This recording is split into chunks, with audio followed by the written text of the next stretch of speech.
Pessoal, vamos dar início aí a nossa, nosso vídeo, né, sobre métodos do painel, é, falando primeiramente eu chamei de introdução ao painel, né? Então, essa parte, ela é importante para a gente entender alguns conceitos que você utiliza propriamente dito em painel, certo? Então, vocês devem ter já visto aí que vou colocar aqui uma. Aqui tá, no primeiro slide já diz mais ou menos na motivação que nós temos basicamente dois tipos, né, de dados é, que são chamados dados longitudinais de modo generalizado, tá? Isso é sei lá, um detalhe que a literatura usa para subdividir os dados, né? Todo mundo, no fundo, acaba chamando tudo de painel, tá?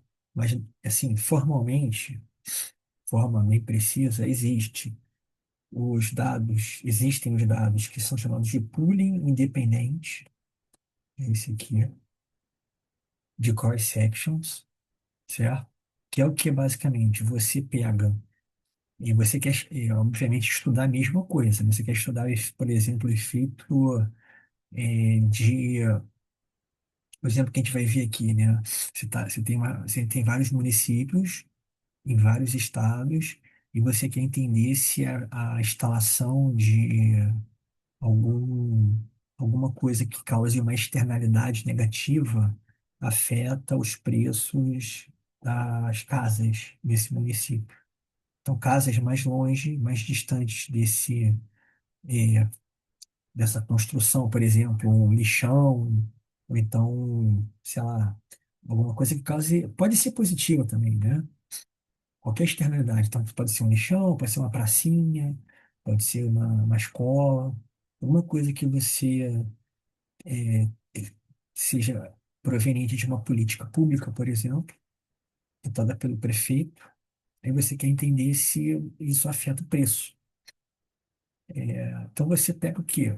É, você, quando você fala em pooling independente de price action, você não exige, você vai precisar de no mínimo vou botar aqui no mínimo dois times, dois tempos, né? Dois períodos, vamos chamar assim, sei lá, 2 anos, basicamente. É, no mínimo, tá? Pode ser mais também. Não precisa ser consecutivo, pode ser 2010 e 2020. E você sabe que, por exemplo, em 2015 foi instalada essa escola. As escolas foram instaladas por alguma política, alguma coisa assim. E aí você pega em 2010 um grupo de municípios que não tinha escola, por exemplo, não tinha essa construção, e você depois pega em 2020 um grupo, não precisa ser o mesmo grupo, pode ser qualquer outro grupo, tá, mas também de municípios que tenham construído escola, e aí você faz um estudo para entender se há, na média, um aumento de preço, uma diminuição, sei lá, certo? Então você vai assumir, teoricamente, né, que essa é uma amostragem aleatória de uma grande população, por isso que eu falei município, né? No Brasil tem 5.500 municípios, então tu pega, pô, de 5.500 você pega uns 200, 300 municípios, e aí, em diferentes momentos no tempo, como a gente falou, e aí você coleta amostras que você, obviamente, vão ser independentes, né? Porque você está assumindo que você não está escolhendo os municípios que vão estar nas duas amostras que tem alguma relação entre estar na primeira ou estar na segunda, né? É aleatório. Agora, o problema todo é que, apesar de ser independente, você garante formalmente que não é identicamente distribuído. Aí o exemplo que eu acho legal é dizer o seguinte: as distribuições. Se você quer fazer um exemplo aqui, ó, em cada ano a gente coleta amostra aleatória de salários por hora, escolaridade, experiência e assim por diante numa população de trabalhadores, né? E você quer entender se alguma política adotada em diferentes sei lá, empresas e municípios, ou tem uma política que seja facultativa, por exemplo, né? Geralmente a gente vai ver que nome a gente dá para isso. Mas vamos supor que tem uma política assim, olha, não é obrigatório, mas quem quiser se candidatar, empresas que quiserem se candidatar para obter financiamento, para financiar estudos, viagens de funcionários para aumentar a produtividade, podem se candidatar, vão ser avaliados. E aí você tem um grupo que vai ter esse financiamento, e um grupo que não vai ter.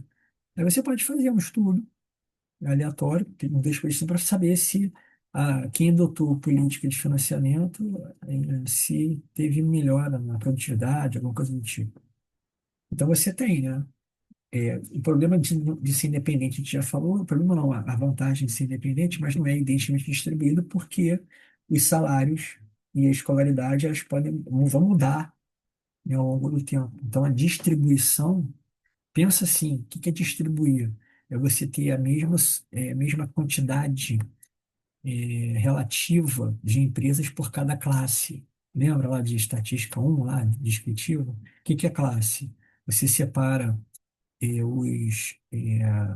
você pode pensar assim, salários, sei lá, salários que vão de 1.000 a 2.000 reais, de 2.000 a 5.000, de 5.000 a 10.000. E cada classe dessa tem um grupo de empresas que pagam. E aí você tem uma distribuição, né?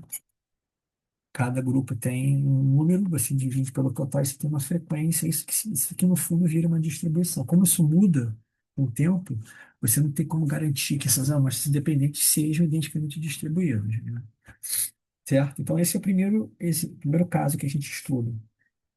O segundo, que é o que é mais comum, e às vezes que a gente tenta fazer porque tem interesse de que seja assim, você chama efetivamente de dados longitudinais em painel, certo? Que você segue ou tenta ao máximo seguir as mesmas pessoas, os mesmos agentes, né? As mesmas entidades que estão sendo estudadas ao longo do tempo. Então, as amostras, elas precisam ser das mesmas pessoas ou uma tem que ser subconjunto da outra, nesse sentido, entendeu? Porque, por exemplo, você pode ter vamos fazer o mesmo exemplo, 2010 e 2020. Em 2010, você pode ter um grupo de empresas, em 2020, você pode ter as mesmas empresas que estão em 2010, mas podem ter entrado outras ou saído algumas de 2010. Mas, assim, uma subamostra tem que ser subconjunto da outra. Você está tentando ao máximo manter as pessoas que estão numa base na outra base, nas subbases, né? E aí, a gente vai chamar isso de um painel balanceado, quando as mesmas pessoas estão o mesmo número, né, de cross-section estão nas duas bases temporais. E desbalanceado quando os cross-sections são um subconstruto, um tem menos do que o outro, né? Nesse caso aqui, de painel, a gente também não tem a mesma distribuição, mas também aqui a gente não tem independência, né? Porque aí as pessoas são as mesmas, né? Certo? Além disso, a- a- você tem uma coisa que acontece em painel, é que existe uma instância chamada de heterogeneidade não observável, né? Que, por exemplo, são fatos não observáveis, como está aqui. Isso a gente chama, na linguagem mais técnica, de heterogeneidade não observável, que afeta o salário, mas só que você não sabe, mas afeta nos dois períodos, né? Também isso é um problema que gera também um problema de não ser independente, né? Beleza? Então, assim, a gente começa a estudar.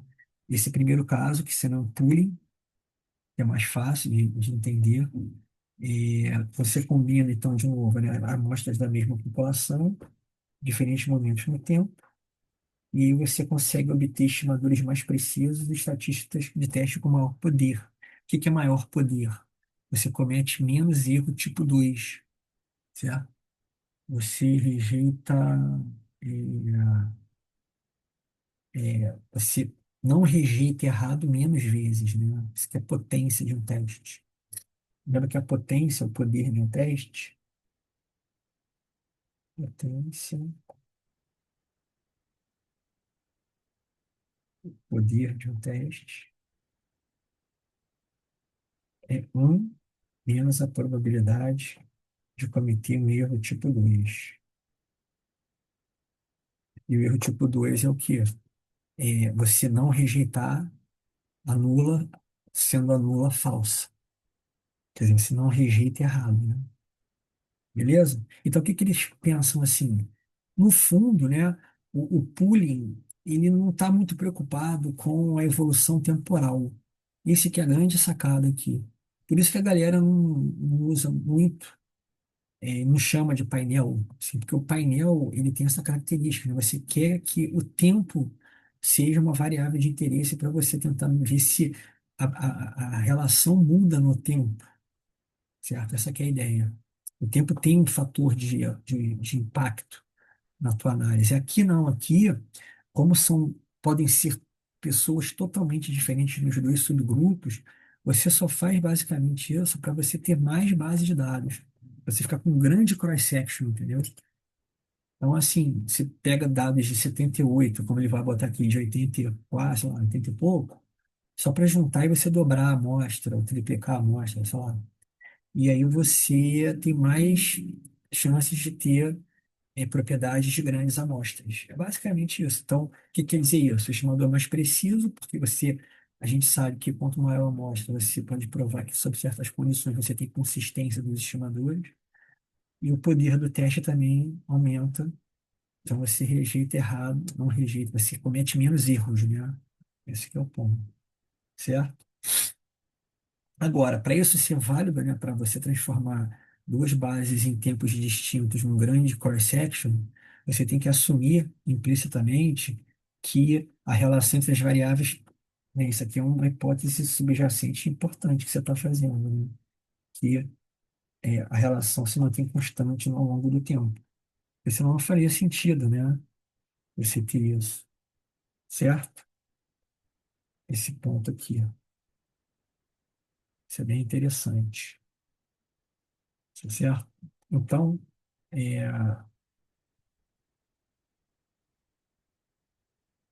parar um pouquinho aqui, congelar, porque tem algum problema aqui, peraí, vamos voltar já. Agora voltou aí o compartilhamento, então eu tinha colocado em amarelo aí essa, esse fato que eu acabei de comentar, a setinha, que elas permanecem constantes. Então, é, a gente sabe que isso é uma hipótese. Segundo, a gente falou que como a gente está assumindo que, apesar das amostras serem independentes, a gente não tem mesmo distribuição, para você garantir mesmo que não tem mesmo distribuição, para você detectar que não tem a mesma distribuição, você tem que incluir dummies para cada ano. E a dummy de cada ano captura, né? O coeficiente que está associado à dummy vai capturar a diferença de distribuição entre elas. Ter distribuição diferente, basta que as médias sejam diferentes, entendeu? Para ter distribuição diferente, pode ser tudo diferente, média, variância, curtose, simetria, etc. Ou, no mínimo, a média. A média foi diferente, a distribuição diferente, obviamente, né? Mesmo que as duas sejam normais, com a mesma variância, tudo bonitinho, mas uma é deslocada da outra. Então, aqui a Dama faz com que você pelo menos garanta que as médias mudam, tá? E aí a gente tem aqui o mesmo fato que a gente viu lá em econometria. Você tem que ter, se eu tenho 2 anos, eu tenho duas características. Então, para evitar, para não ter armadilha de dummy, lembra? Eu tenho que sempre ter n menos um dummies. Então, só tenho uma dummy anual. Se eu tenho 3 anos, eu tenho que ter duas dummies. sempre vai ter um ano base. O ano base vai ser o ano, geralmente, né, você escolhe, mas geralmente é o ano mais antigo, tá? E às vezes, como está aqui, a Dani, ela é até uma variável de interesse. Se você quer, mesmo usando o pool, detectar efeitos temporais na tua análise, tá? Se saber se mudou alguma coisa, né, entre o padrão de fertilidade, como está aqui. Então, o exemplo que ele dá aqui é interessante, eu botei detalhado aí, mas vocês dão uma olhada com calma, mas, assim, basicamente, ele quer saber se ele pega 2 anos bem distantes e ele sabe que entre esses anos, né, tem 72, 82 e 84. Ele sabe que em 81, por exemplo, eu acho que foi 81, se eu não me engano, tá? Mas vamos considerar, 1981 teve a adoção de uma política pública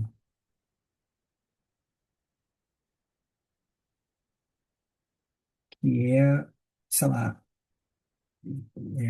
juntamente com o advento das pílulas anticoncepcionais, né? Então, a política pública é o Estado fazendo campanha para estimular as mulheres a se prevenirem de gravidez indesejada, tomando pílula. Então, esse estudo, que é real, né, ele foi feito para saber se realmente se houve mesmo um aumento, uma diminuição, no caso, né, da taxa de fertilidade. E aí, lembra, né, isso aí é uma política pública, a gente lembra lá de econometria, né? Você tem efeito tratamento, controle, tudo que a gente falou lá, eu dei exemplo para você lá de vacina do Covid, né? Você tem que separar entre os grupos e esses grupos têm que ter as mesmas características, a menos da que você quer estudar para você entender se há um efeito causal, né? Esse que é o grande lance. E a gente tenta manter na média todo mundo igual. Vamos pensar lá na vacina. Não adianta eu colocar um grupo que só tem gente que tem imunidade maior, melhor, tem histórico de que não tem, fica doente nunca, etc. E comparar com outro grupo dando vacina ou remédio para um para outro, porque pode ser que o efeito não seja da vacina ou do remédio, seja da estrutura física da pessoa. Então a gente tem que tentar manter dois grupos que têm, na média, as mesmas características de tudo, né? Idade, sexo, lugar onde mora e exames de sangue tem que ter mais ou menos o mesmo padrão, coisas do tipo para testar. Aqui também, né? Aqui a gente sabe que o status social, onde a pessoa mora, cultura, etc., influenciam, né, a taxa de fertilidade nas mulheres engravidarem mais ou menos, né, dependendo do estado, sei lá, do país. Então, eu tenho que controlar, eu tenho que garantir que as minhas amostras, se eu fosse um experimento ideal, tivessem a mesma característica. Como eu estou rodando uma econometria na base completa, eu coloco os controles que a gente chama, que a gente fala, né, lembra? A gente tem que botar. Quando eu controlo por essas variáveis, no fundo, eu estou tentando detectar a influência delas e extrair essa influência delas explicitamente da dummy que eu quero. E aí a dummy, em tese, vai capturar só o efeito que eu quero, porque as outras capturas vão ser realizadas pelos parâmetros que vão estar associados a cada variável dessa na tua regressão gigantesca. Então, você usa uma regressão, na verdade são várias, eu falei três, mas são várias, tá? Ele usa o ano base 72, tá? O ano base é 72, e ele quer detectar se a partir de 81 aconteceu uma mudança. Então, ele pega uns anos antes e uns anos depois, e obviamente ele descobre o que ele quis, né? Esses 2 anos aqui, você teve um coeficiente dessa variável, né? Que é essa Dani, na verdade, o KIDS, né? A gente chamou de KIDS a taxa de fertilidade. Então, como se fosse uma regressão assim, né? KIDS é igual a beta zero mais beta um. Aí você bota, vamos botar delta aqui para facilitar. Delta, você pode botar um delta zero aqui, delta 5. Delta um e Y, é o Y 74. mais delta 2 y 76, por aí vai, até delta 3 4 delta 5 y 82, mais delta 6 y 84, mais aí vem beta 1, aí vem educação, mais até o sei lá que beta small c, aí seria tudo isso aqui, mais o erro. Você rodou isso. E aí, isso aqui só serve para controlar, você não está muito interessado nesses parâmetros. A tua variável de interesse justamente vão ser essas danes, porque elas vão detectar justamente a diferença de médias em relação ao ano base. Lembra disso? Lá de econometria? Para vocês lembrarem rapidinho aqui. Lá em econometria, a gente fez assim, quando eu tenho uma regressão desse tipo aqui, ó, beta zero mais delta zero vezes uma dame mais beta um x mais erro, só para simplificar, tá? Eu tenho o seguinte, quando a dame é igual a zero, a regressão seria um negócio assim, mais beta um x mais f. Quando a dame é igual a um, a minha regressão é beta zero mais delta zero mais beta um x mais epsilon. Jeito mais simples, lembra? Aí, a damisera pode ser, sei lá, sexo feminino e masculino e a um feminino, sei lá. Então, o que que acontece? Qual é a esperança de y, dado que a dami é zero, e você está condicionando no x, vai ser igual a beta zero mais beta um epsilon. Qual é a esperança de y, dado que a dami é igual a um, e você condicionou no x? É beta zero mais delta zero mais beta um. Está errado. Tá no X, aqui X. Então, dá para ver que a esperança de Y, quando a dama é igual a 1, X, menos a esperança de Y, quando a dama é igual a zero, X, é igual a delta zero, concorda? Eu vou cortar esse com esse. Então, o delta zero, ou seja, o coeficiente que está sendo estimado com a dame, ele te dá a diferença das médias. Então, na média, ele vai dizer quanto que esse cara aqui é maior do que esse, da média. Se há efeito, né? Como Y, no nosso caso lá, é 15, a taxa de fertilidade, cada dame dessa aqui, ela está me dizendo assim, só que aqui são várias dames, né? Meu exemplo ali foi só uma dame, mas é sempre em relação ao ano base, ao grupo base. Então, a dame de 74 vai dizer para mim se a taxa de fertilidade mudou de 74 para 72, a outra de 7,6 para 7,2 e por aí vai. Todas elas, né, vocês dão uma olhada aqui, até 80, elas não são. Eu fiz besteira aqui. Na hora de fazer isso, peraí. Todas elas, até aqui, né? Se eu olhar isso aqui, elas não são significativas, né?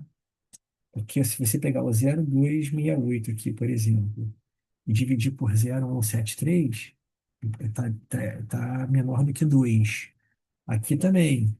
Tudo aqui é menor do que 2, você não rejeita nulo. Agora, aqui e aqui, você tem esses dois caras, ó, que são bem significativos. E é justamente onde ele quer provar, porque a política foi adotada em 81, então ele teve o que ele quis, né? Provar que a pílula foi a anticoncepcional gerou menos gravidez, menos fertilidade. Comparado com o ano 82, que é um ano que eu usei como base. Beleza? Aí depois você dá uma olhada aqui que tem mais comentários sobre que a gente já viu econometria, sobre presença de literacia da cidade, coisas do tipo, que eu vou chover uma olhada, tá bom? Aí beleza, aqui faz isso de novo, mostrando como é que você estimaria, então, é, isso de forma generalizada, tá? Quando você quer é, avaliar o impacto de um determinado evento ou uma mudança de política. Isso aí é conhecido como estudo de eventos, certo? Essa técnica, só que aprimorada, vamos chamar assim, tá? que é o quê? O exemplo que o livro traz é o seguinte, ele é aquele que eu falei para você, né? Vários municípios, eles pegaram municípios que foram instalados incineradores, e aí, para saber se a distância, né, quem tava, aí você computava para cada município, você computava a distância do incinerador para o centro do município, né? Porque o incinerador ou o lixão não é no meio do município. Sei lá, ele fica, sei lá, um pouco afastado, assim. Então eles botaram assim, vamos botar uma referência, sei lá, o centro da cidade, de cada cidade. Eu pego a distância que ele chamou de Near Inc., né?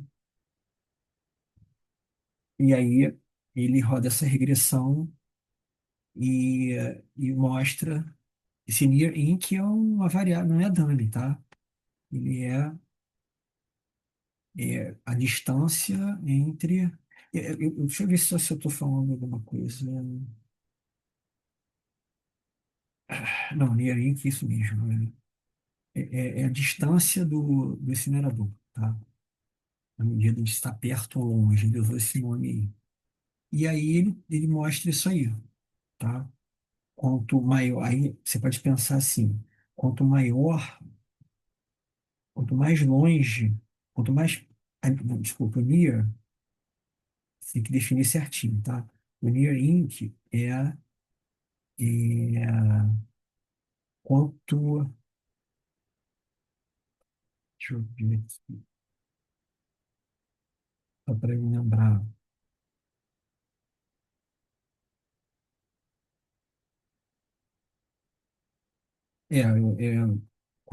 Do jeito que ele formulou essa regressão, é quanto maior essa variável, mais perto é o incinerador do centro, tá? Por isso que eu falei para vocês sempre, eu falo que vocês têm que sempre ler a descrição da base de dados para entender que variável é para você tentar saber interpretar. Do jeito que está aqui, ele criou de algum jeito para dizer assim, olha, quanto maior essa variável, por isso que ele chamou de near inc, né? Perto do incinerador. Então, quanto maior o valor que ele construiu, né? Mais perto vai estar, e aí você tem um preço menor, tá vendo?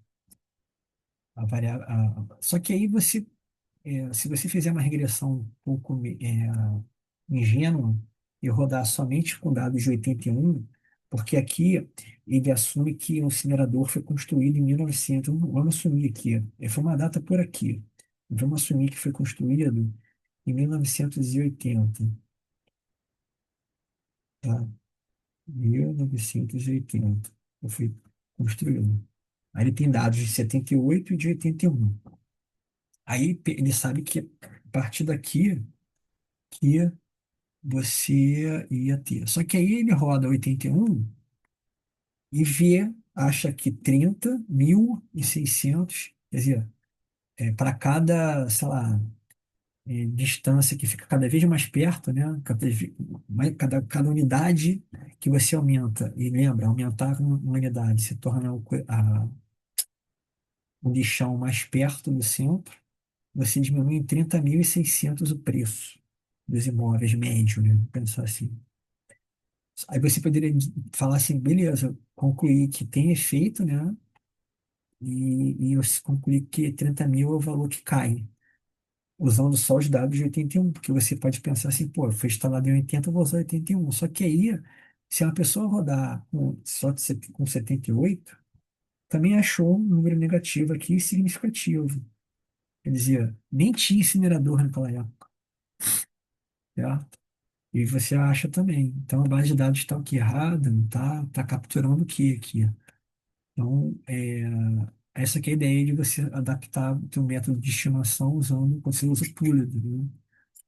Você não pode detectar um efeito de eh, causal de uma coisa que foi incluída no tempo, depois que você incluiu, usar a base de dados só depois, porque você tem que estar comparando com como era antes, né? Para saber se teve mudança ou não. Então, como é que você tem que comparar? Eu não posso rodar sozinho em um dos dois, né? Antes não faz sentido porque não tinha, mas depois não posso. Eu tenho que rodar junto. Como é que eu faço junto? Ou nem rodar junto, né? Eu teria que fazer o seguinte, a mesma coisa aqui, né?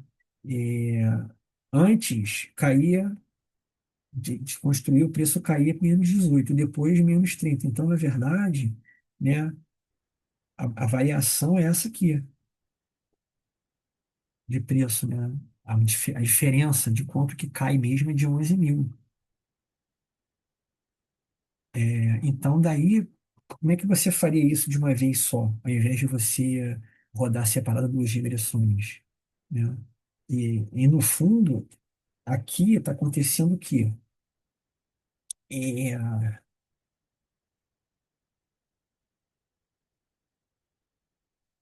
deixa eu só. Não, eu vou refazer, galera, uma observação aqui. Me perdoe aí, porque eu estou tentando me lembrar de cabeça essas bases de dados, isso não é bom. Esse near int é uma dummy sim, tá? Então ela é igual a 1 se está perto e 0 se está longe, tá certo? E aí, aí perto e longe que você define o que que é perto e longe. Você pode botar um limite assim, 1 quilômetro, acima de 1 quilômetro está longe e menos de 1 quilômetro está perto. Sei lá, tá? Aí tem que ver na base, mas aí não importa. Entendeu? Aí você faz a dummy, roda, isso aqui é uma dummy, você está regredindo só com a dummy. Então o que que você tem aqui? Você tem aqui, essa regressão seria y é igual a delta zero mais delta um a dummy, certo? Mais epsilon. Vou fazer com letras para não ficar repetindo R price, essas coisas. A regressão seria um negócio assim. Quando a dummy, vamos olhar para 81, y81 é a esperança, né? Não, vamos pegar y81 quando a dummy é igual a 1. Né? Na média, isso seria o quê? Que nem te fez lá, delta zero mais delta um. E a média de 81 quando a dummy é zero. Vai ser delta zero. Então, o delta um, esse delta um aqui, esse cara aqui, deixa eu mudar a letra também para ficar mais fácil para vocês. Deixa eu tirar o delta zero aqui para não confundir as letras. Chama de beta mesmo, por enquanto, vocês vão ver por quê. Aqui da beta zero mais beta um e aqui da beta um beta zero. Então, eu tenho aqui que o beta um é a diferença das médias, como a gente fez ali. Vai ficar apertado aqui. Só que eu já vou usar, galera, aqui assim, né? 81 dano igual a 1 menos 81 dano igual a 0. Não é isso? Então, esse beta um,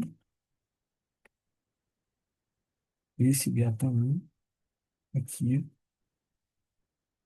seria para 81. Você pode usar beta de 81, sabe? Seria isso, certo? Se eu fizer a mesma coisa para 78, eu vou ter também, vou repetir aqui, o beta um de 78 vai ser a esperança de y78 dano igual a 1 menos a esperança de y78 dano igual a 0, que eu vou chamar de y assim. Por que que eu estou fazendo isso? Porque eu estou calculando as médias amostrais. Essa aqui seria a esperança, se calcularia o valor populacional, mas como você não tem, se aproxima com a média, vai dar isso aqui. Então, como eu estou comparando, né, esse cara aqui que a gente fez, essa diferença aqui, que eu chamei de delta, o menos 30 quem é? O menos 18, desculpa, o menos 18 é esse cara aqui, é esse beta um. E o 30 é o beta um 81. Então, o delta, no fundo, o chapéu que ele chamou, que é o que eu quero descobrir, se eu rodasse separado, eu teria que estimar separado, achar os betas e diminuir um beta do outro, e eu chamei de delta chapéu. No fundo, tem essa fórmula aqui. são diferenças de duas médias, concorda? A média do ano um que ele chamou, o ano um sempre é um ano posterior, e o ano zero é o ano anterior à política. E aqui NR vai ser se está perto, que a dama é igual a 1, e o FR se está longe, que a dama é igual a zero, que é far e near, né? Esse F de far e near. Então, isso, por falta de imaginação, com a diferença de duas diferenças, você chama esse estimador de diferença em diferenças. Porque é a diferença de duas diferenças, de duas médias. Isso é chamado, é famosíssimo esse estimador, é o estimador diff em diff. E aí vocês não entendem por que que ele é utilizado, né? É para você justamente detectar mudança efeito de mudança de política.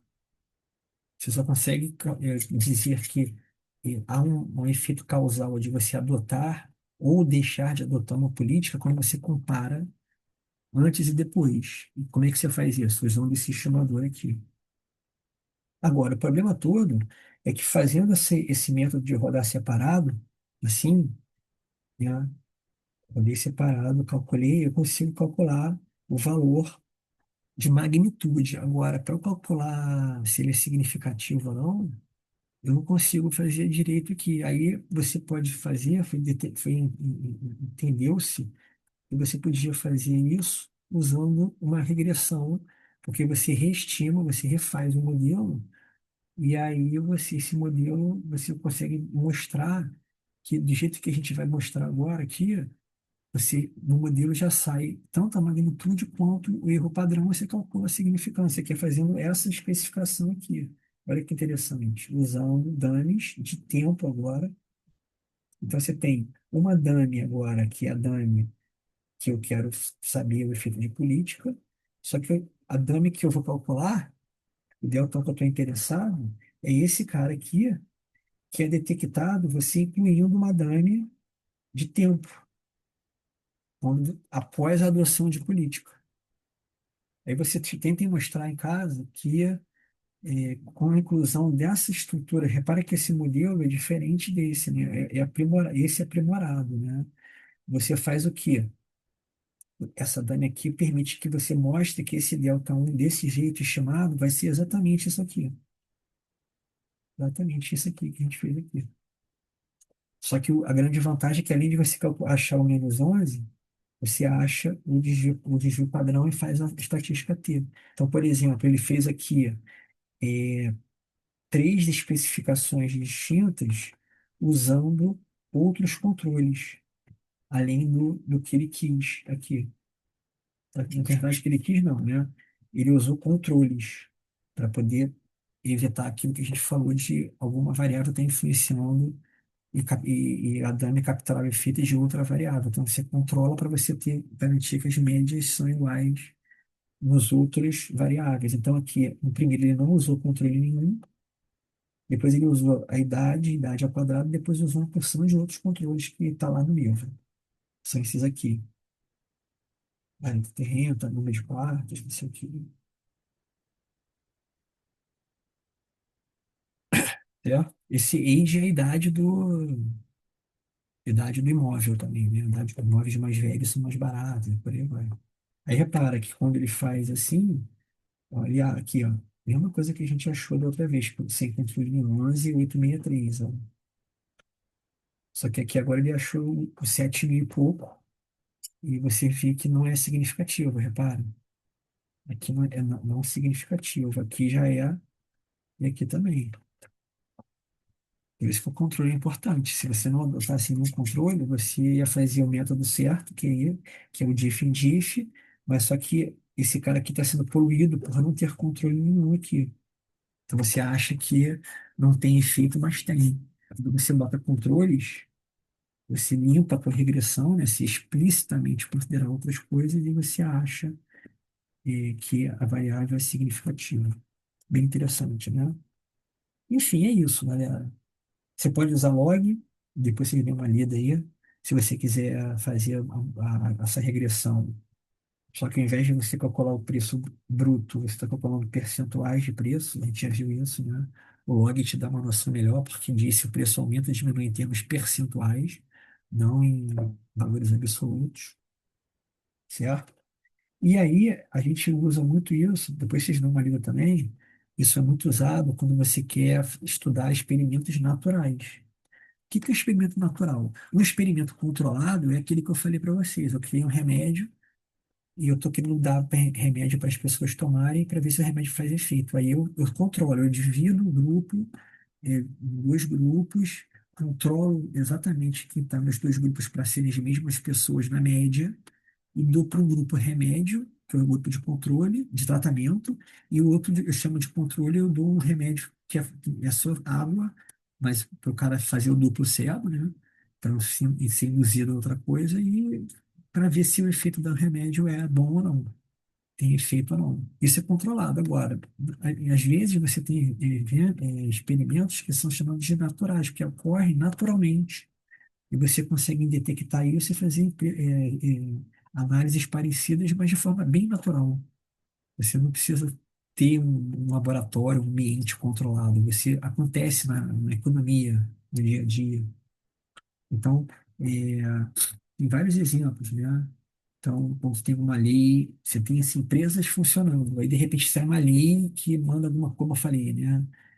A lei que diz se as empresas quiserem adotar práticas ESG, né, de sustentabilidade, governança, elas podem ser listadas em índices de preços de governança. Isso pode sinalizar que elas são boas, são sustentáveis e o preço das ações aumenta, por exemplo. Então, tem empresa que adota, empresa que não adota. Aí você estuda naturalmente se essa adoção dessa política de ESG ajuda ou não o preço das ações, por exemplo.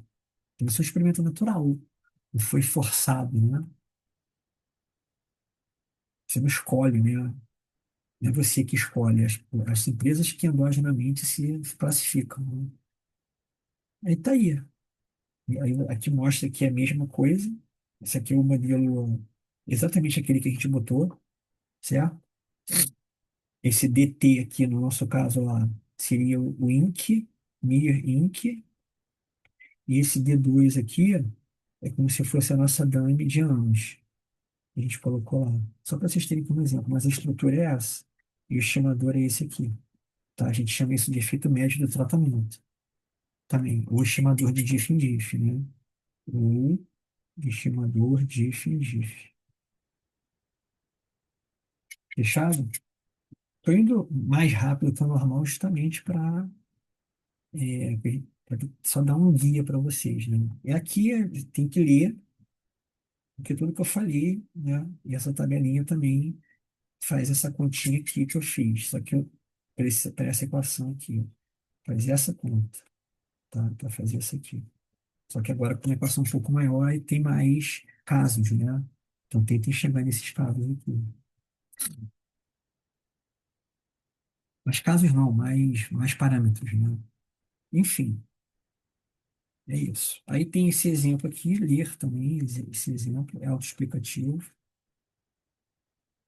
É, aí mostra, né, efeito de lei de indenização trabalhista, papapá. E aqui fala de um problema que acontece, que é a hipótese das tendências paralelas. E quando você. O que é isso? Quando você joga o estimador diff em diff, você está assumindo que a intercept é constante, basicamente, né? Não muda no tempo. Isso que é tendência, né? Assim, o que é tendência? Ceteris paribus, né? Tudo, né? Tudo mais constante, se você considerar que não há nenhum efeito de nenhuma variável, naturalmente, uma coisa pode eh, aumentar ou diminuir, só porque o tempo passou. Pensa assim, isso que é uma tendência, né? Então, quando você assume que os interceptos, lá, o beta zero, ele é o mesmo em 78, em 70, em 80, 82, você está assumindo que se tudo fosse zero, o efeito seria constante no tempo, assim. mudaria por cultura ou, sei lá, temperatura. Por exemplo, você pode pensar que a temperatura, por exemplo, é uma variável que influencia o preço dos imóveis. Então, o aquecimento global, dependendo da região que você está, ele pode aumentar a temperatura mais ou menos de um município, e isso afeta a demanda por casas, e as casas aumentam e diminuem de preço. Isso aí, se você não considerar que isso é um fator que influencia e que muda no tempo, você não está. Você está assumindo que, se você não assumir isso, você está assumindo que há tendências paralelas, né? Certo? No caso aí seria constante, né? Mas a paralela também pode ser quando, nos dois casos, a influência é a mesma. Por exemplo, se assume que o aquecimento global é o mesmo para todo mundo, aumenta 1 grau para todos os municípios, então todo mundo está subindo paralelamente, certo? Então, para isso acontecer, para você detectar que isso pode ser um problema, né, você precisa explicitamente considerar que o intercepto pode mudar no tempo. É assim que a gente corrige isso, né? Para cada unidade que você está estudando, dependendo do tempo, muda. Então você tem que fazer um negócio assim, quer ver? Aqui você usa umas dummies de tempo. Você usa um grupo de controle adicional, que a gente chama. Aí aqui tá explicando, quer ver? O exemplo é melhor. Os efeitos da expansão dos cuidados de saúde para famílias de baixa renda em determinado estado. L são as famílias de baixa renda que vão receber o seguro do estado, e N são as famílias de renda média, que não são elegíveis, né? Pega B, os estados em que implementaram a política, e A, os que não implementaram. Então, eu poderia comparar só A e B, e se a baixa renda e a alta renda teve essa mudança, né? A política é implementada no período 1, mas não existe nenhuma política no 0. Não sempre, tá? O grupo de controle adicional permite mais flexibilidade se você assumir que qualquer diferença nas tendências dos resultados de saúde entre famílias de baixa e média é semelhante em todos os estados. Então, o que ele está fazendo? Ele assume que você tem um DL aqui, né? É, deixa eu ver qual que ele botou aqui.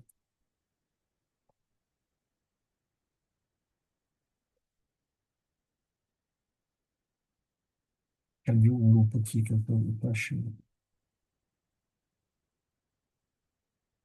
Ah, tá aqui, tá. Então, ele está mostrando justamente isso. Ele pega um grupo, ele usa esse cara aqui, ó, o M, né, que seria o nível de renda, para detectar se há uma mudança, se a pessoa muda, né? Se há um aumento ou diminuição de pessoas de baixa renda e alta renda, naturalmente, e isso pode ocasionar expansão dos cuidados de saúde. Então, é, a adoção mesmo que não se adote a política, as pessoas podem se cuidar mais. Isso que eu estou tá querendo explicar aqui. Então, para detectar isso, você coloca pessoas que não foram beneficiadas por esse cuidado de saúde, porque a renda média, a pessoa não é elegível. Então, não vai ter tratamento para ela, mas você inclui ela na base para quê? Para saber se houve para ela, dentro do mesmo município, um aumento na qualidade de saúde da renda média, é porque implicitamente isso está capturando que, na média, independente da apólice dada para baixa renda, a saúde naquele município aumentou. Então, você está detectando ali, você tá controlando por um possível aumento de saúde independente da adoção de política. Porque se você não adota isso, o que está acontecendo? Você pode dizer que a adoção da apólice de seguro para os pobres, se você detectar na regressão que a DAME que você colocou lá para o efeito da política, ele detecta um efeito mesmo de que as pessoas ficam mais saudáveis, os pobres, por exemplo, baixa renda. Aí você conclui assim, não, então tem que adotar essa política. Às vezes não precisa, porque o que está acontecendo é que se você não faz isso, de que a gente fez botar famílias de renda média, você no fundo pode estar detectando que houve uma melhora de saúde, mas não por causa da apólice, sim porque as pessoas estão se cuidando mais no município, alguma coisa do tipo, melhorou o clima, alguma coisa assim. E como é que você detecta, você exclui isso? Você coloca um grupo que não teve política nenhuma, e porque a alteração que ocorreu com esse grupo, ele está puxando para ele todo o efeito que não é da política. E se você encontrar nesse caso, na inclusão desse grupo, o efeito ainda da política sendo verdadeiro, válido, aí sim você pode concluir com mais firmeza de que a política de apólice de saúde para pobres ela é válida, ela é eficiente. Essa que é a grande ideia aqui. E aí, o que que você faz aqui com isso? Você usa essa dummy, né? E aí você tem que fazer regressões. Você pega aqui esse cara aqui, ó. Isso aqui que está buscando isso, certo? Essa aqui é a grande ideia. Porque você tem o DL, é, DL, não, enfim, aqui, ó. Se as tendências de integridade entre os grupos L e M não diferirem nos estados de não implementação, o segundo componente desaparece e voltamos à configuração padrão. Ele está falando. Então, aqui você tem dois efeitos, né? Você tem estados que adotaram e estados que não adotaram, e você tem, nos estados que adotaram, você tem grupos pobres que foram beneficiados e médios que não foram, e no estado que não adotou, os dois não se beneficiaram. Então, essa comparação mostra, você tem dois diff e diff agora. Dois diff e diff. Você tem, aí como é que você simplificaria essa análise aqui? Você tem esse cara aqui, que é o quê? O que é esse cara aqui? Repara, ó, ele está comparando no estado que o B que não adotou, que adotou. B que adotou, tá? Então, no estado que adotou a política, você está comparando se o pobre, né? Se o efeito, a diferença do pobre menos a diferença do médio foi significativa. Beleza? Esse que é o ponto, porque, de novo, o médio pode melhorar e o pobre também sem política. Então, você tem que comparar a diferença dos dois. Depois você tira isso aqui, nos estados que não adotaram, também vai ter pode ser que tenha alguma alteração. Então, quando você bota esse menos aqui, você está limpando desse cara aqui o efeito de mudanças naturais no estado de saúde que não foram provocados por adoção de apólice. Aqui você tem adoção de apólice, só que isso aqui pode estar poluído, né? Por outras informações de tendências paralelas. Então você tira esse cara aqui, se ele for relevante, né? Você está limpando esse cara aqui. Se sobrar alguma coisa decente aqui ainda, e significativa, aí sim você pode afirmar que a política de adoção de apólices foi benéfica para a sociedade, para os pobres principalmente. Essa aqui é a ideia, certo? Leiam isso aqui também. E aí tem a estrutura geral aqui para você fazer, tá? Assim, geralmente a gente coloca uma gama de tempo para fazer isso, como eu falei, e isso aqui pega essa tendência linear, beleza? Então, na aula de segunda, segunda dia 24, né? Eu acho.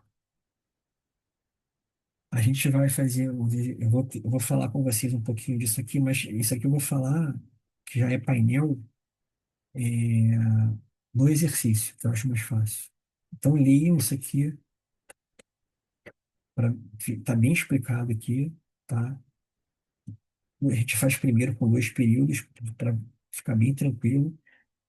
O problema que a gente tem, o que a gente faz, é parecido com a estrutura que a gente viu, tá vendo aqui, ó.